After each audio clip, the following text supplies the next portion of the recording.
Good morning, folks. I'm Sam Chandon, the Silverstein Chair and Dean of the Schack Institute of Real Estate at the NYU School of Professional Studies. Thank you for joining us for this final and so important session of the 53rd Annual Conference on Capital Markets and Real Estate. For those of you who've had a chance to attend our program over the last few days, you know that this has been our most ambitious agenda in the conference's 53-year history. We kicked off with a roundtable of prominent economists, including a member of the President's Council of Economic Advisors, Lawrence Yun, the chief economist of the National Association of Realtors, and my dear friend Svenja Goodall, the chief economist of the Zillow Group, of whose housing data set I remain forever envious. We followed on Wednesday with a continuation of our ongoing series, which brings together Black executives in the real estate industry to talk about their experience in different aspects of the real estate markets. And this week's program focused on their experience in raising capital, whether as emerging managers, as members of larger funds that have historically not invested in underserved communities, their assessment of the efficacy of the Opportunity Zone program, certainly one that sort of garnered much attention in the real estate market, but I think sort of a sobering assessment of how much of that capital has actually made its way to the most underserved communities. And I think, again, that is a policy issue that I hope we will be able to revisit under the incoming Biden-Harris administration. All of the core panels that folks have enjoyed year after year. The 22nd Golden Apple panel was a huge thrill yesterday. Of course, some timely content on distressed debt, restructuring, workouts, lending in the post-pandemic environment, underwriting standards. And then again, very timely interviews and firesides with Jeff DeBoer, the CEO of the Real Estate Roundtable, on the transition in January and the industry's priorities. I think the most important recap point from there was Jeff really emphasizing, the replay is available on the conference site now, that the industry's priorities don't change from one administration to another. The way that we engage with the administration, the style of each administration may change, but our priorities as an industry, whether they be affordable and workforce housing, whether they be the tax treatment of carried interest, are largely consistent from one administration to the other. We also talked about the roundtable's critically important new diversity and inclusion initiatives, of which all of us at Schack are big fans. And then finally we hosted our fireside with Pat Foy, the chairman of the MTA, and had a very important conversation about the critical importance of maintaining the public transportation infrastructure in the United States. We focused obviously on New York City for that conversation, and the implications of significant budget cuts if those were to happen, service cuts if those were to happen, for the lifeblood of the city. It would fundamentally change the experience of being in New York, the value of the agglomeration, if we were to see a 40 or 50% reduction in subway service. But also, and again, I need to emphasize the importance of this, the disproportionate impact that cuts to public transportation services will have on relatively income-constrained communities that do not have the benefit or the experience of autonomy in their commute to work. Please take advantage of the opportunity to watch some of these. We bookended this conference with our ESG panel quite intentionally. We wanted to use this opportunity to really emphasize how important topics around sustainability, commitment to the communities in which we invest, and governance within the real estate industry are to all of us and to our research agenda at Schack. With that in mind, it is my great privilege to introduce my colleague and friend, Roger Platt. Green Building Council, Real Estate Roundtable. Roger, so many things you've done over the years. Really, it's an honor for us to have you here to introduce our esteemed panelists. Without further delay, I will turn it over to you to introduce the panel. Thank you again. Great, Sam. Thanks a lot. And I do want to join Sam in emphasizing what a great series of panels there have been, and how, and I'll mention a little bit as I introduce some other folks, how much the ESG related issues have come up in other contexts as well. It is now possible when you are searching for ESG and investment, and you're Googling it online, to come up with all kinds of amazing charts. Charts that show that back in 2010 there was about $300 billion invested in funds that had some kind of ESG set of principles or mandates, and now and by the end of 2019 it was up to about 900 billion. And then during this COVID era, it has accelerated dramatically to the point where just in the last 3 quarters, we're up to $1,200 billion in similar kinds of funds. Now, it used to be when you looked for this kind of data, you had to look on sort of NGO websites and stuff, but now you're seeing it at JP Morgan's website, Moody's, you're seeing it on BlackRock's website, and it's a meta trend. And it's always something where the smaller investors have not been as convinced, and we can get into some of those issues later. But the big news for me during this COVID period is that the amount of money coming from smaller investors into these sustainability funds has also radically increased. So 14% increase quarter to quarter on the second to third quarter of this year, with $80.5 billion of cash coming into those kinds of sustainability or ESG informed funds. Now, I want to highlight first some of the more audacious claims that are being made by the BlackRocks of the world. And again, I will highlight also the skeptics' view of this too, because these claims are made at, Davos and stuff, and so people do tend to be a little bit cautious about whether the whole thing is a PR silliness. But one of the claims that's being made by BlackRock is that we're very much in the earliest innings of this ESG phenomena, and that it is not fully factored into pricing. It's not, and again, we're talking about macro real estate investment world here, and that basically the full consequences of a shift to sustainable investing are not in prices, and that there's a return advantage that can be gained during this transition period before it becomes more fully factored in. And so in effect, what BlackRock is saying is, invest with us and invest into this trend that, like a variety of other meta trends, are essentially hiding in plain sight. That you have an analogy would be some of the big trends around demographics and other issues that just people refuse to fully acknowledge until it's almost too late. And that if you are savvy, you are recognizing this opportunity now. So to give a fair and balanced analysis of this, and to give a little bit of a voice to the skeptics, let me say a couple of things, and then I'm going to introduce Mary Ludgin. Now the skeptics will respond to this analysis by saying that, sure, ESG is valuable as far as it goes. And of course, looking at multiple factors, including ESG factors, is a good thing, but that it basically diverts attention from more material factors. That having all these full-time people scurrying around looking at these ESG issues when they could be looking at more material stuff is really a challenge. It's like an opportunity cost argument against doing this kind of thing. They also will argue that by definition, when you're focusing on one thing, you're not focusing on others, and therefore, especially if you're screening out any possible investments, by definition, screening out investments means less diversification and lower returns.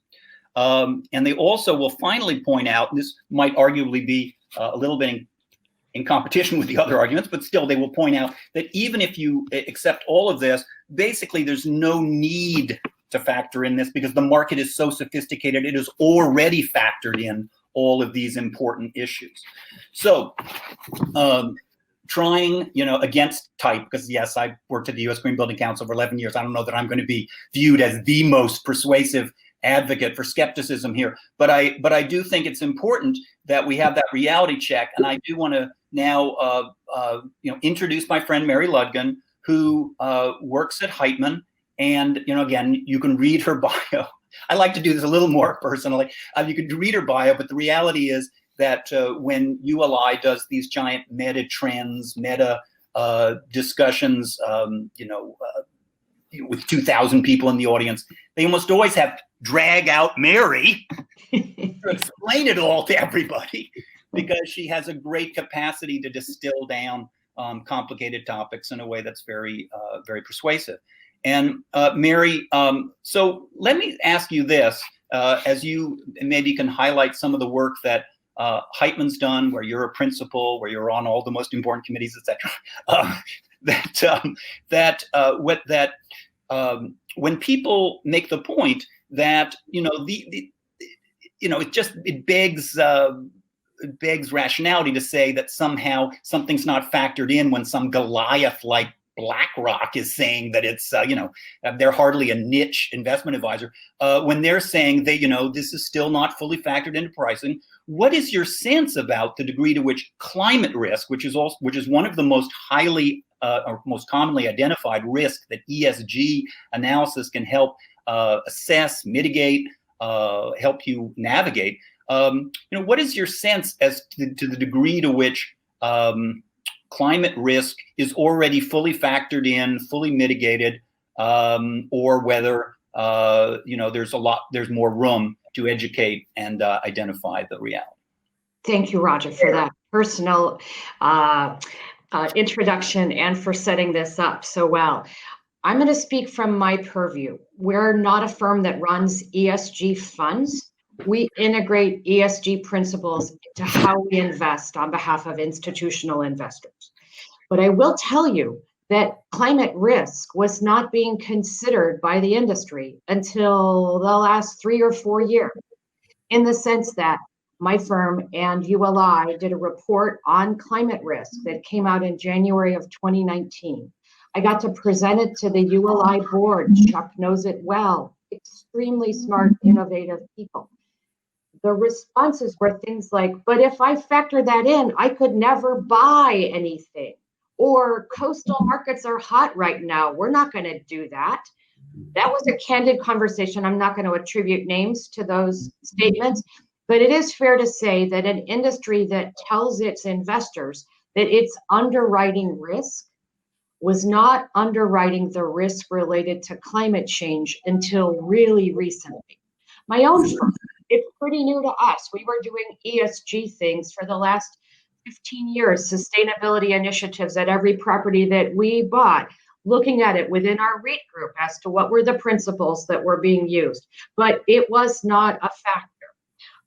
And even when we started to try to integrate it, something as simple as, is this property we're considering making a loan on or buying, is it in a flood zone?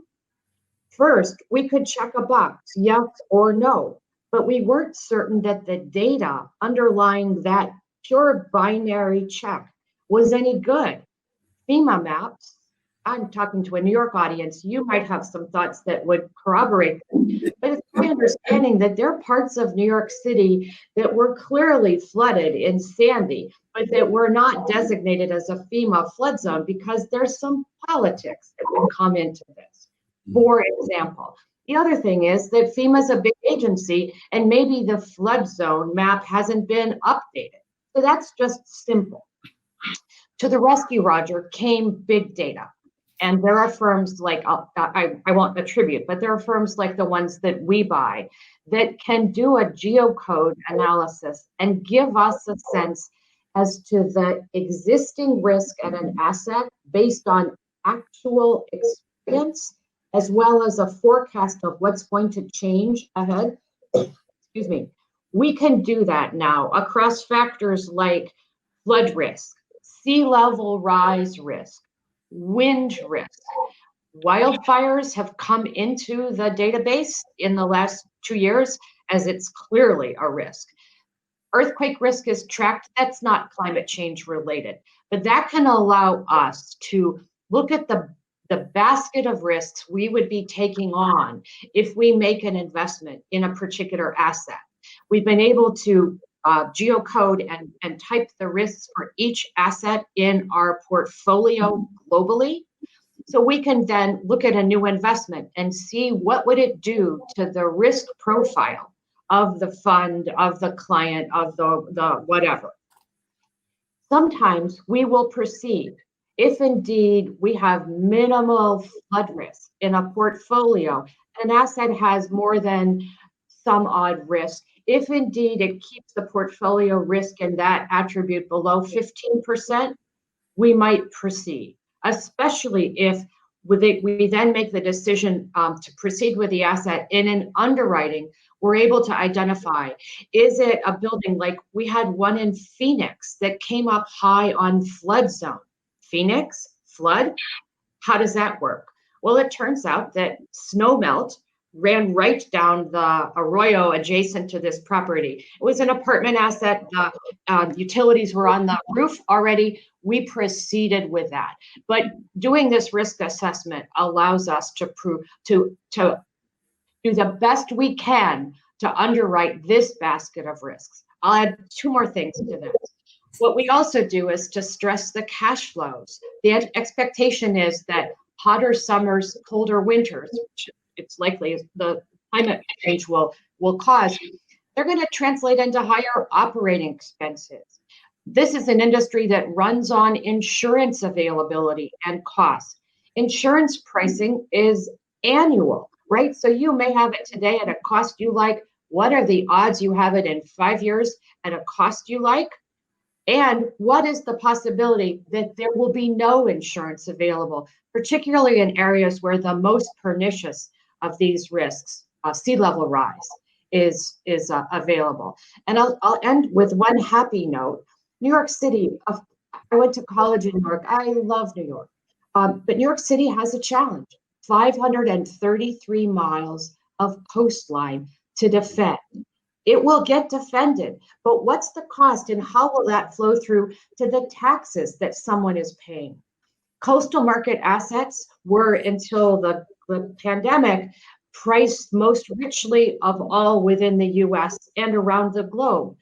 But they have this particular exposure to sea level rise that will be immensely costly. Some places will be defended, some will be departed.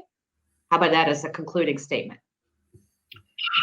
Great. Well, how that last statement got to be characterized by you as some good news, I'm not exactly sure. But that, nonetheless, this is obviously an area where you have raised some very powerful points about pricing, including the fact that, as people might forget, insurance is something that's required every year to be in compliance with your loan, and every year it may not be available, and bankers will begin to understand that too, and will be cautious about lending on these kinds of properties. And I think that's something that I would add to what you're saying. That's great, and thank you. And I think that was a good answer to my question about pricing as well. Now, one of the wonderful panels that we've already experienced here as part of this conference was one with essentially a lot of the biggest name developers in New York City, some of whom are also global players, Steve Ross and Billy Rudin, and essentially some of the other meta New York players. And Scott Reckler was among those. And Scott mentioned that he was, impressed that all these big investors seem to be interested in ESG, but he thought the most important thing for major developers like him was to try to make sure that your own developments were themselves having some of these benefits, economic benefits beyond just say the I don't know, to be satirical about this, the Russian condo owners of Steve Ross's highest, condos at the big new development that looks like Hong Kong.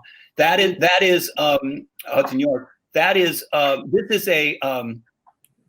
is something where I will use the transition to my friend Carlton. Carlton and I have known each other since we were both back on the board of the U.S. Green Building Council way back in 2008, before I got sucked into that world. Carlton is someone who has been involved in these types of issues and this sort of idea and this, confidence that environmental development can also be development that is valuable for distressed communities, way before there was a U.S. Green Building Council or a LEED or a GRESB or any of these alphabet soup of ESG stuff. And so he has the long view on what can be accomplished and what can't when you're trying to both develop projects, in concert sometimes with very sophisticated investors, in Harlem, in parts of Africa even. So with that, Carlton, that's kind of a bit of an intro. Why don't you talk a little bit to whether it's possible to advance both the E, the environmental, and the S, the social, in sustainable development, and how you look at this issue now, and maybe how your views have changed. Okay, Roger, thanks for the intro. Let me say this. First of all, I think what Mary said is absolutely correct. Climate change is a real threat. And I've sort of accepted that for a long time. But at the same time, if we're talking about long-term value, people living in disinvested, isolated urban communities is a threat to long-term value. It's a threat to well-being. So what we started to do is establish a context for what we think our work should be, where it should be, how investment should look, and how deals should look. And so as Roger said, we were focused on sustainability, one aspect of it long before most people were, and it was because we were working in communities where people spent a disproportionate amount of their disposable income on energy. And so the poorer the community is, the larger that percentage of income to energy. So we started doing things that we fought with the New York City about before there was a passive house standard in the US. We were building low energy houses that were affordable, and the city said, well, no one does this. Why are you doing this? You got to stop doing it. But that's a detail. And so one of the things we do is what we started to think about this over time is what are we really doing? We're really trying to create what we call restorative human settlements, right? And so you have to focus on not only the environmental aspect, but also the things that you can build into developments that help, or communities that help people to be self-actualized. Because inevitably, if you aren't creating those sort of opportunity structures, right, you aren't creating long-term value. And if we look back to some of the crazy things that were done in the 70s with model cities, what we did is we tore down large swaths of land and created the most dangerous communities in America, right? Because we didn't have that sort of multidimensional thinking. We were thinking that people lived in building and not community, right? I think we all know now that people live in community. And if you're going to have long-term value when you put your money into a community, you need to think about what makes that community stronger. Well, there's one way of doing it, which has come to be called gentrification, where you move one group of people out and move one group in. But that doesn't do anything for the fabric of the city as a whole, because you just move a problem from one place to the next. What we believe is that in the way we invest and develop, we can start to solve those problems. And we've developed these 9 principles, about what do we do. And I won't go through all of them, but the most important 2 are that we call it first, do no harm, Ubuntu, which is a South African term that essentially means that we're all joined by our collective humanity. And so frequently when people invest in communities, they don't recognize that the people that invest in those communities want the same thing that the investors want, right? And so once we establish that collective humanity, that gives us a better context about what we'll build, what we'll invest, et cetera. The second thing is that when we invest, we have to expect financial returns on financial capital. We have to expect returns on environmental capital and on human capital, right? And so if you just focus on solely the financial capital, you'll miss the human capital and the environmental capital things. It takes all 3 of those things to create long-term value. So what we're doing right now in this sort of new generation of buildings that we're doing, we're working in Atlanta, we're working in Birmingham, and we're working in Minneapolis. Birmingham and Atlanta, kind of similar. Minneapolis, completely different, right? With different strategies in those, right? In Minneapolis, we are creating a mixed income housing development for ownership on the river on Washington Street in a high value neighborhood. One of the things I think is that when we build communities that sort of reflect that sort of 1934 Housing Act that says we'll put poor people over there, we'll keep the suburbs this way, we'll keep wealthy here, we create an urban fabric or a national fabric that separates people. So what we're trying to do is we don't build communities that isolate any one group of people. So all our housing is mixed income. The work in Atlanta and Birmingham is between, depending on which site, is between 40 and 60% affordable / workforce housing, and between 40 and 60% the other way, market rate housing. So what we do is we bring people together. When we first started this in New York, people said that is absolutely crazy. They said, don't you know those sites you have are right across the street from 18,000 units of public housing, and you will never, ever, ever get market rate people there. Well, the first project we did, which was a multifamily mixed income condo that was maybe, I think, 66% affordable and 33% market rate, we had to beg, borrow, steal, do everything to get the equity we needed to do. The project was successful.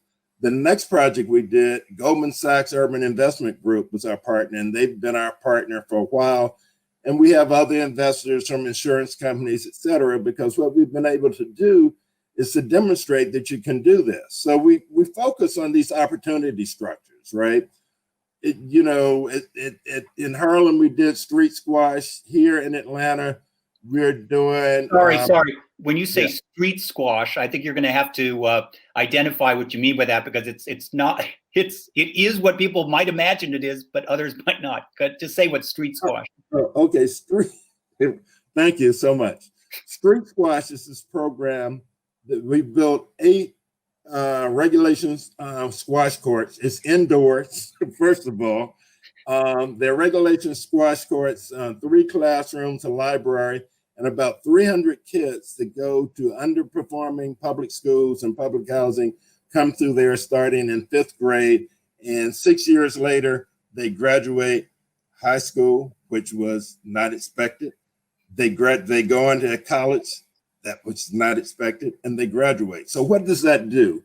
Every year, there are 300 kids that come through there. Their family lives and history going forward will be changed forever. That's an opportunity structure, right? For one, I don't believe in creating long-term generational poverty. I think that the way we think about communities can change communities, the way we invest in communities and can make a profit while doing that, we can change communities. So in Atlanta, we are working with other partners. And so for the opportunity structures, we don't do that ourselves. We find partners to do that. And so, okay, Carlton, I'm going to have to gently cut you off here by just saying you're cut off. No. Yeah, that's great. It was very responsive to my question and gave people the flavor, which of course, you can never get without a full-on Carlton.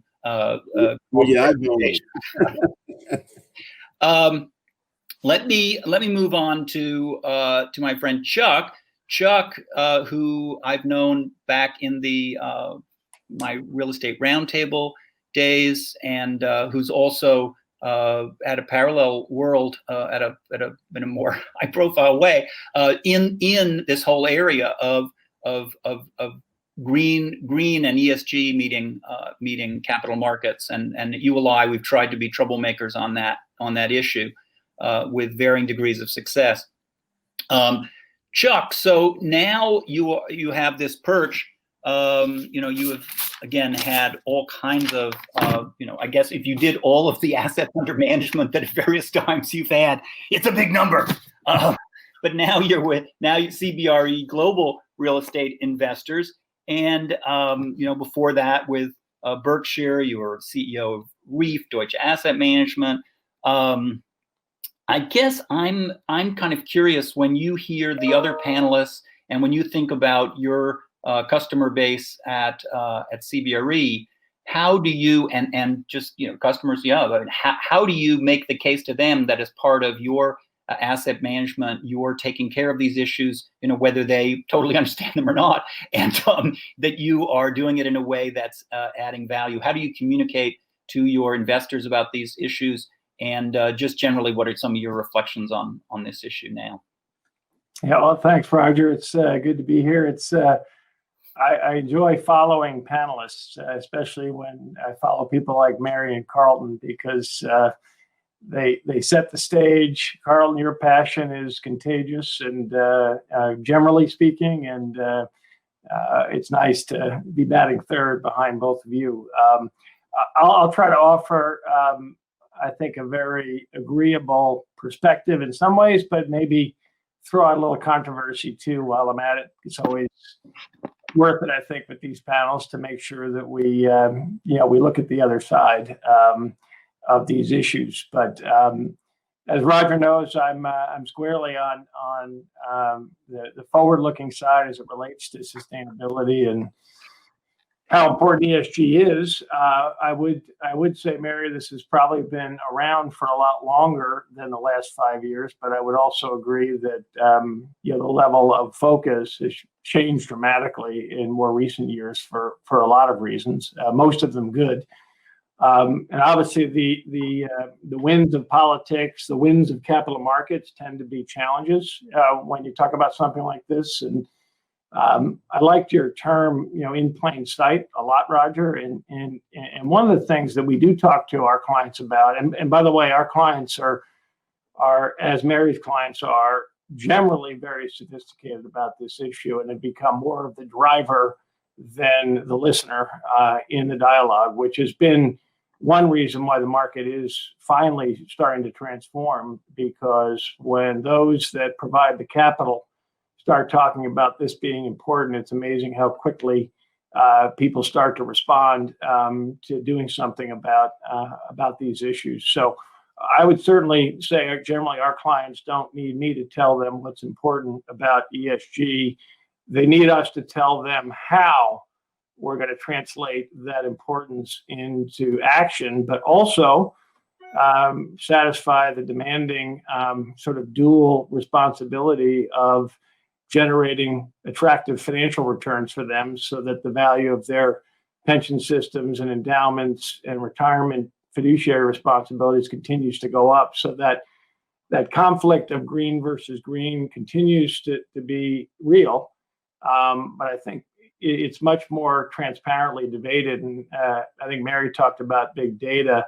That's been one of the reasons why, I think we've been able to start to turn the corner and start to put real measurement metrics in place, have the courage to measure ourselves and be required to measure ourselves by our investment clients. The thing that's been in plain sight, though, it seems to me, Roger, that I think may be a little bit provocative, but shouldn't be, is while the winds have blown in multiple directions politically and from a capital market perspective over the last several decades, what seems to me has been a constant is the customer. And I think when you think about the customer of the built environment, which is the occupier, the user, your resident in an apartment property, your office worker in an office building, your shopper in a retail property, your user of public spaces, your user of public buildings. That trend has been happening in plain sight for a while, it seems to me, and we have to pay more attention to that, and are starting to, because, and if, at the risk of maybe being a little bit controversial, and I guess I can get away with it as born in the USA, the world has gotten that a lot quicker than we have in the United States. And I'm sad to say I've said that on panels like this 15 years ago, and it's still true that the real estate industry has been slow. Generally, the capital part of the real estate industry has been slow. The occupiers have not. Users are telling you where they want to live, why they want to live there, why they want to be healthy, why they want to be part of vibrant communities. And they pay the rent in the end of the day. they drive asset values like nobody else does. And I think that's my optimistic point of view on how, again, capital is looking to, as it should, and good investors eventually figure out that fundamentals are what drive investment performance. And that trend is fundamental. And you see it in Europe everywhere. And it's not as if Europe figured it out 15 years ago and they were satisfied. Europe continues to push the envelope more and more and more because occupiers insist on it. Regulations evolve to satisfy those occupiers in terms of what they want, what they need, how they want to live, how they want to work. And if you want to compare, Manhattan to Amsterdam, be my guest and see what a big city does when it's threatened, with a global warming issue. It spends money on infrastructure and creates an environment that works for the people that live there. I get a little passionate about this because I do think the United States and the real estate industry has a ways to go. And I think the comment that it's not priced into the market is totally accurate because we just have to move a lot faster. And I'm optimistic that we finally are, but just as you start running faster, you realize you have to run even faster. A lot of people in the United States think that we're ahead of the Pacific Rim on these issues. We are not. You look at Japan and Australia and South Korea and Singapore, and people tend to think, China is the Pacific Rim. Those countries are way ahead of us in terms of addressing these issues. So I don't know if that hits square on in terms of the capital markets, Roger, but I do think that's what's got to drive the transformation of the capital marketplace. No, I think that's a great way. It also sets up some things we're going to talk about next with our next panels. But let me just first reflect a little bit on the points you're making and how far we've come, because while there is a lot of focus now on this idea that from the top, from the very biggest investors, there's now this progressive emphasis, but really this idea that we've been missing the market signal from our customers, from our tenants. And I thought it was very good the way you kind of cautioned my comment about, who's telling who, that your customers are telling you. It's very customer-centric focus. And I will tell you, I raised a similar point with Hamid Moghadam in a podcast I did with him a few years back, where I basically said, Hamid, do you remember that, back in the day, and again, when I first joined the Real Estate Roundtable back around 1995, you would raise these issues about things like trying to reduce the energy expenses at a building and stuff. And literally otherwise thoughtful people would say to me stuff like, but help me understand, why would I want to do that? That would only help the tenant. I mean, literally, this was an acceptable thing to say. And as I was saying to Hamid, I would say, imagine if the people at Honda said, well, we're not going to make our Prius or whatever, our Toyota Prius, that efficient next year because that will only help the customers. Yeah, I mean, really, it was really an astonishing attitude, which was essentially just that real estate is just basically some complex way of lending money to tenants. It has nothing to do, it's just basically, tenancies and anyway, sorry to get on my high horse, but I'm just saying that Hamid then pointed out that he said, well, let me double down on your point, Roger, because it's not just that they think that way. It's just that also that they're flipping these properties and they're flipping them in a way that thoroughly discounts the value to the tenant. And so I think it's a great point, and I think it's also a great point you're making about the global competitive nature of this, in which we are by no means the leaders. So that does set up nicely my next panelist, who has seen this from all the different angles. While she is again, you can look at her resume, and I encourage everyone to do that to see all the impressive things I've done. But one of the things that Mary has done is she's seen this from two perspectives. Right now, she is, and I'm not sure I know anyone else quite like this, she is on the board of 4 publicly traded REITs. And while she also has her own very sophisticated consulting business, as she pointed out to me, that she is spending more time working for these REITs right now. And so she is really getting a great perspective on the publicly traded markets and how they see this. But I think also it's important to know that for about 15 years, she was the America's person for the one of the biggest Dutch pension funds, and a pension fund that was way ahead on these issues. I mean, just radically ahead. And so when a number of other panelists say, you know, if a big investor says, you know, how you know, what is your strategy on ESG? And the CEO, you know, in the past could say, I got someone working on that, I'm not sure. You know, that's not going to cut it now. So when Mary was beginning to ask these questions, force these questions, at her role with APG, she really was making a huge, huge impact. And that has helped her, she explained to me, as she's working with these REITs.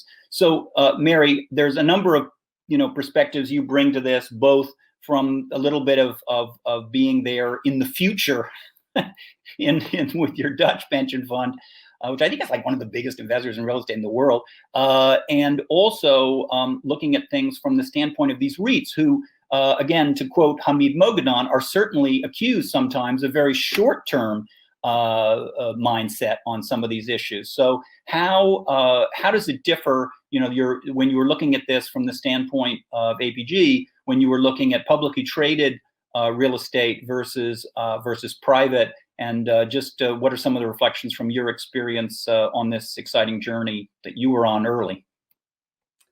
Well, you guys have all teed me up really nicely for my part of this, so thank you so much. Like Chuck was saying, you know, a lot of the initiative of pushing this issue forward for real estate came from companies outside of the U.S. and obviously APG, which manages money on behalf of labor unions in the Netherlands, is a logical place for where this would have started. And just as a backdrop, for 17 years, I ran the public real estate portfolio at APG, and we were real pioneers in using REITs as a proxy for private real estate. And that is still something that happens, where you say, should I own Prologis and share in the fees, or should I, invest in a Prologis fund and pay the fees? What's the right thing for us to do right now? So just to set up how we do things. And by the way, Prologis has really come super far on this topic and is now a real leader in our industry on the topic of sustainability. But back in 2008, when we really started this, and the early founders of GRESB, the real estate benchmark, we being, representing the Dutch, almost were sort of, I would maybe say, polite activists on this issue, where we said, look, we own X percent of your stock. We really need you to commit to this topic. We need you to fill out this survey. And that was really the start of it. And the pushback we got in the early years was profound. This is a lot of work. I don't really have anybody to do this. I don't know. I'd have no idea how much water we use, whatever. But at that time, as we were politely pushing, it really, I would say the effort really led with the office companies, the public office companies, whose tenants, like many of my panelists have mentioned, the tenants really wanted disclosure on these issues and choosing where they wanted to put themselves. So we started to get a decent amount of adoption on this. And I would say that, 11 years later, it was a very slow process up until about 2018, I would say. It was a real slow process to get companies to participate, fill this out.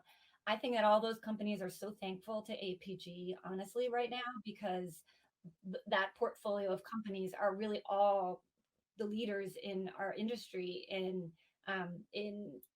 promoting this. They do the best on the GRESB survey, that kind of thing.